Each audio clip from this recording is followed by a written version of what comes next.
Now, back to business. Guys. Thank you, sir. Tonight we gather here in Milwaukee at one of the most crucial moments in American history. Just days ago, something that once seemed unimaginable became a terrifying reality. My father came under literal fire as an incredible, patriotic rally turned into a tragedy. On a field in Butler, Pennsylvania, a brave firefighter died. Others were injured, and as those bullets rained down, we came millimeters away from one of the darkest moments in our nation's history. But we did lose an American hero that day. We wish that he were with us tonight. But his memory will live on forever in the hearts of his family, his community, and the nation that he loved.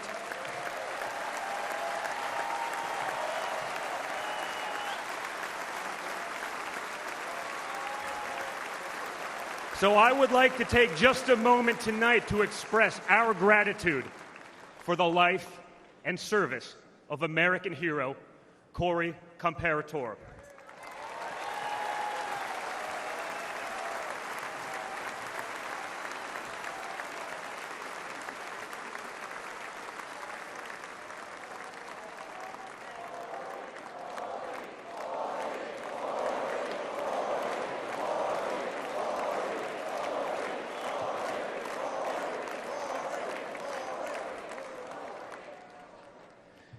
They say you can't truly know how you'll respond in a moment of danger until you're actually confronted with it.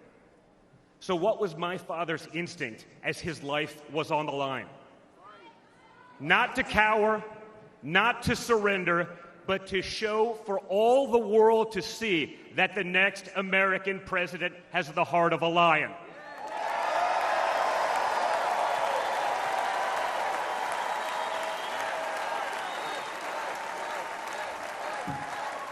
That the next American president has the courage to put the American people first once again. And in that moment, my father didn't just show his character. He showed America's character. When he stood up with blood on his face and the flag at his back, the world saw a spirit that could never be broken.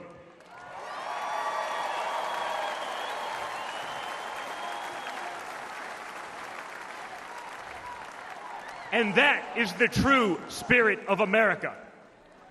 America knows what it's like to be down. We know what it's like to be confused and to be afraid. Long before the attempt on my father's life, every American I met was filled with fear and anxiety. They were afraid our country was being torn apart. They were anxious about the massive and chaotic invasion of illegal aliens across our border. They were deeply concerned about partisan lawfare, education indoctrination, and attacks on freedom of speech. Most terrifying of all, they saw that our leaders didn't care, or worse, that they joyfully aided and abetted the erosion of our rights. And the lies. Oh, yeah, the lies. We won't ever forget the lies. From left-wing politicians, from their allies in the media, when you hear them in a row, you fully understand the extent they have gone to divide this great nation. They lied about Russia collusion. They lied about Hunter's laptop. They lied about Joe Biden's fitness for office. They lied about the border being secure. They lied about inflation being transitory. They lied about how they would safely withdraw from Afghanistan. They lied about Biden being a, quote, moderate. And they told one nonstop lie after another about my father. But they could only run away from reality for so long. All hell has broken loose in America, and it's impossible to hide anymore.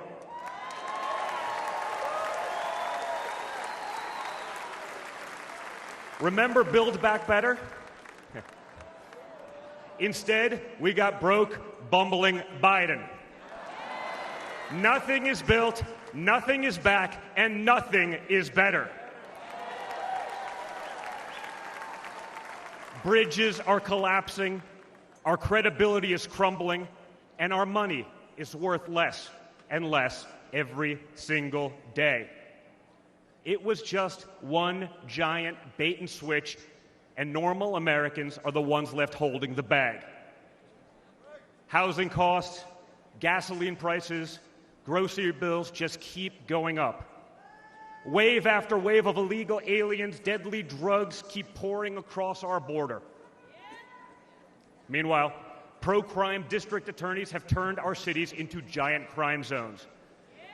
They've turned criminals into victims, prosecutors into criminal defense attorneys, and police into public enemies. Left-wing activists are pretending to be educators, teaching our kids that there are 57 genders, but they can't even define what a woman is. On one hand, they think free speech protects their right to expose your children to explicit drag shows. On the other hand, they want to put you in jail for making a meme. It's like the entire world has been turned upside down. Does any of this sound like a country that's going in the right direction? And honestly, who is actually running the country anyway? It's obviously not Joe Biden. So who are they asking us to elect? Seriously, who's running things?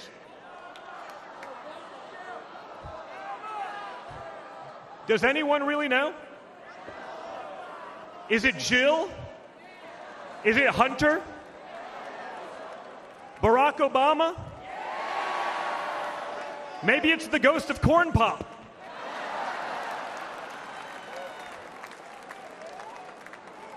Whoever is running the show, the only thing they are effective at is persecuting my father.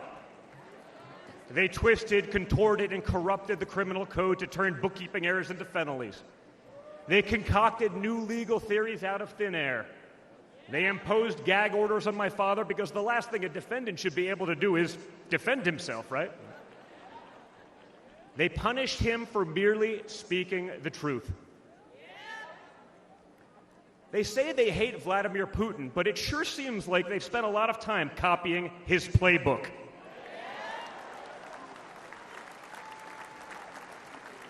In this country, we don't criminalize political differences. We debate them. We vote on them. But we don't make you choose between picking a party or picking a jail cell.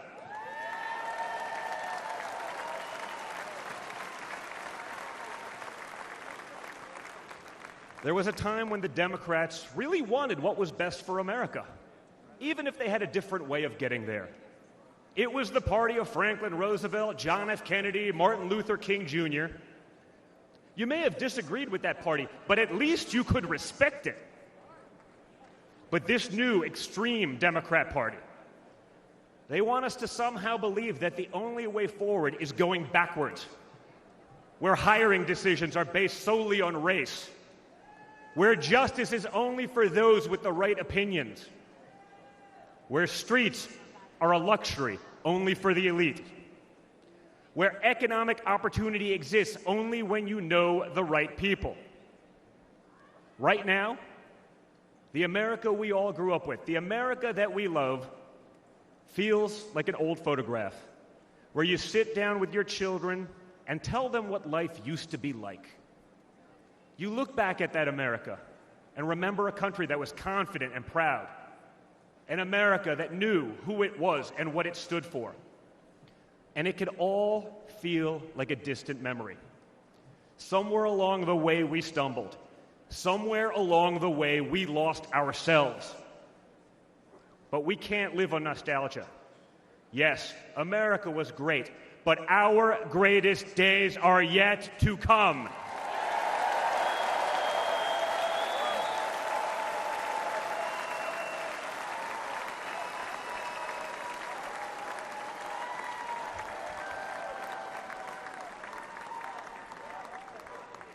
Because no matter how far off that old photo may feel, it's not the end of our story. We're like that man who stood on that platform and felt the bullet pierce his flesh just days ago in Pennsylvania. He may have moved to the ground, but he stood back up.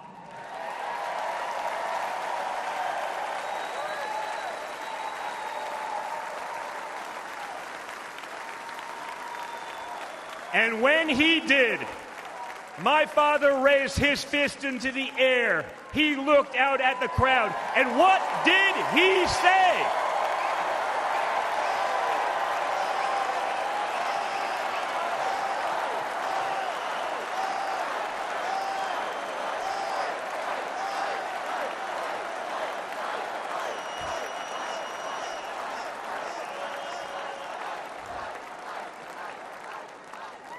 And we will fight. We will fight. We will fight with our voices. We will fight with our ideas. And on November 5th, we will fight with our vote.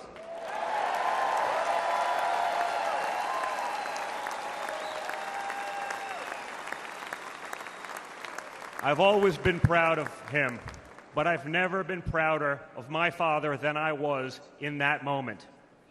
That's when the world found out that there is tough, and then there's Trump tough.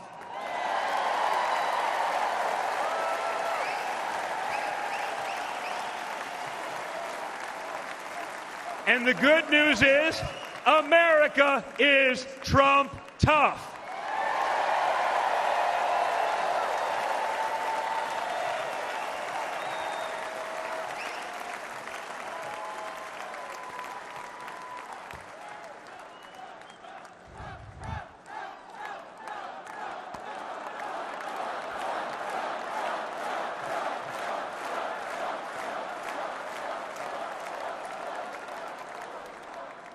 In 1912, more than a century ago, another legendary Republican president came right here to Milwaukee.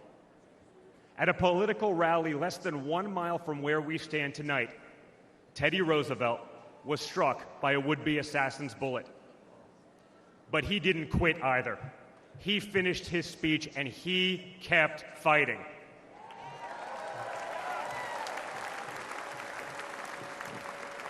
My friends, I don't believe in coincidences, but I do believe in God's plan.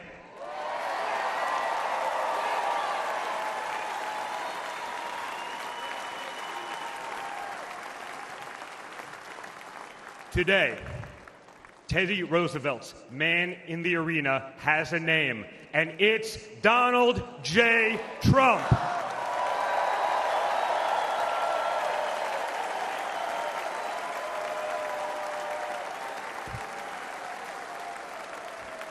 Remember, my father didn't have to run for re-election this year.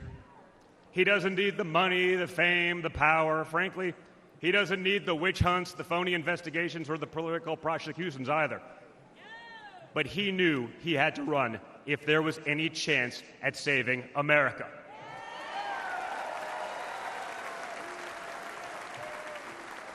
He's not doing it for himself. He's doing it for everyone here tonight, for everyone watching at home.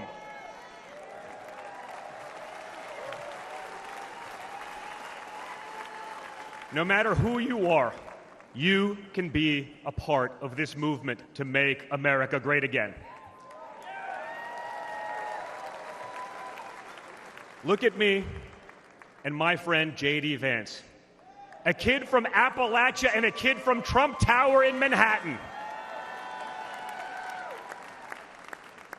We grew up worlds apart, yet now we're both fighting side by side to save the country we love. And by the way, J.D. Vance is going to make one hell of a vice president.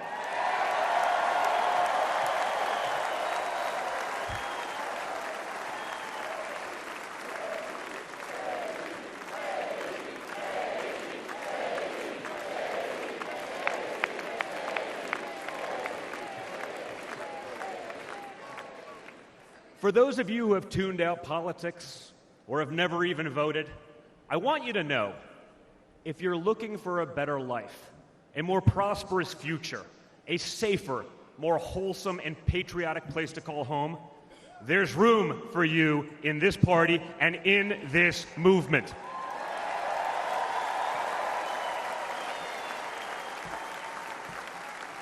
In fact, you're the ones who matter most of all. My father has always said that the people he gets along with best are the people who really work for a living.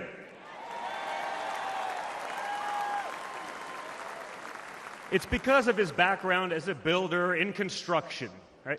In construction, it doesn't matter how smart your architect is if you don't have the best guys laying the bricks. People with grit, people who get their hands dirty. That's a big problem with Washington, D.C. Most of the bureaucrats who rule over us have never built anything in their lives. It's time to build something real, something tangible, something that will last and leave this country better off for our children. That's my father's mission.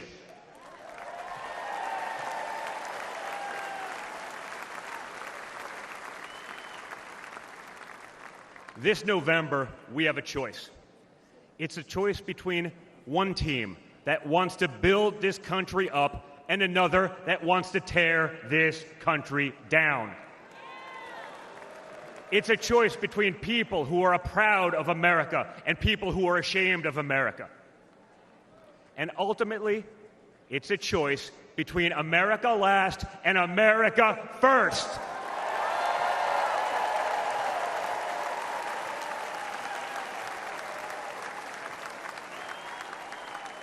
So if you love this country from the bottom of your heart, if you want to bring back common sense, if you want to save the American dream, if you want to stand up and fight for the future of our nation, you must re-elect my father, Donald J. Trump.